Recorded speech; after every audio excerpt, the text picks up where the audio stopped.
in this celebration in St. Louis on Human Rights Day.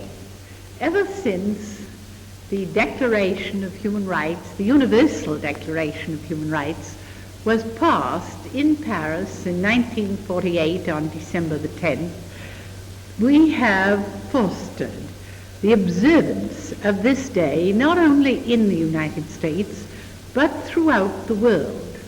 The object is to make people everywhere conscious of the importance of human rights and freedoms. So, before we get into Universal Declaration of Human Rights, we should know what are human rights. Human rights are the fundamental freedom protection that belong to every single one of us, regardless of race, gender, sexuality, religion, beliefs, nationality, or maybe a political view. Rights are about being treated and treating others fairly and ensuring everyone can make choices about their own lives and opportunities, and accordingly they should fare with justice, freedom, and equality. The Universal Declaration of Human Rights states that all humans are born free and equal in dignity and in rights. They are endowed with reasons and conscience and should act towards one another in a spirit of kinship, which means no matter who you are, the very fact that you are a human being, it grant you this rights. Your life is your life and it cannot be unjustly taken from you just because some people don't like you, and that regardless of what nationality you are, cultural background, religion, or a political views. You may not be forced into slavery. You are not required to follow any social obligation or restriction. Still, it is the first step in a great evolutionary process. It is the first occasion on which the organised community of nations has made a declaration of human rights and fundamental freedoms, and it has the authority of the body of opinion of the United Nations as a whole. And millions of people, men and women and children all over the world, will turn for hope and guidance and inspiration to this document.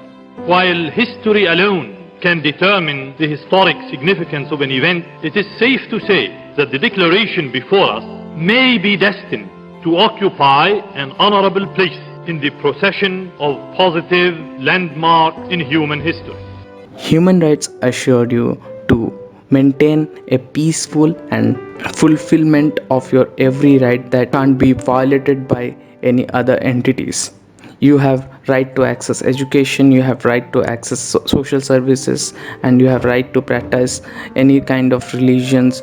You have right to access opportunities, and etc and etc. There are rights even made in kind of a war situation or an armed conflict situation, such as international humanitarian law. They are the set norms that regulate what can and can't be done during armed conflict. They prohibited targeting civilians. They allow to flee and take asylum in any foreign land, and allow social services access like hospital, healthcare, food, and hygiene.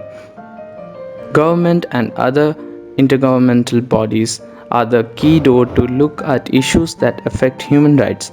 With help of them and other bodies, find policy solution to protect human rights. Humanitarian rights also ensure the rights of women, children, and refugees. The cooperation of governmental bodies, people, and other actors like NGOs and TNC. Together, we can build a better future and protect every basic human rights that exist in this world. Human rights are the basic rights and freedoms that every individual is entitled to from the time of birth to the time of their death.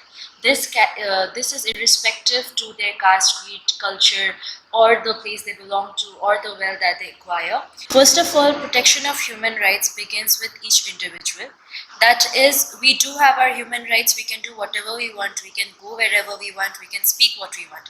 But of course, there is a limit to it. When our actions start to cause harm to others, that is when our human rights are being exploited and not being taken proper care of.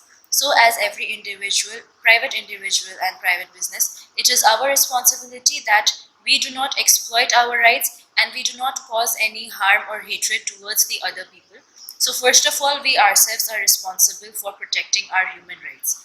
Apart from this, the government plays an important role in the protection of human rights. The government not only has the duty to protect our human rights, but also to make sure that it is upheld and it is fulfilled.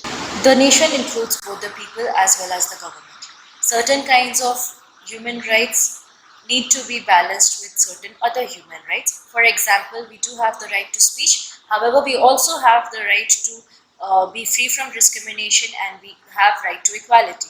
Therefore, a person cannot use speech that is hateful and violentic, and cannot discriminate with the other people, even though even though the individual has the right for freedom and the right of speech. Similar to this, the government also plays an important role. For striking balances, it may end up taking certain measures that may go against the human rights. However, the main duty of the government still remains that it does not play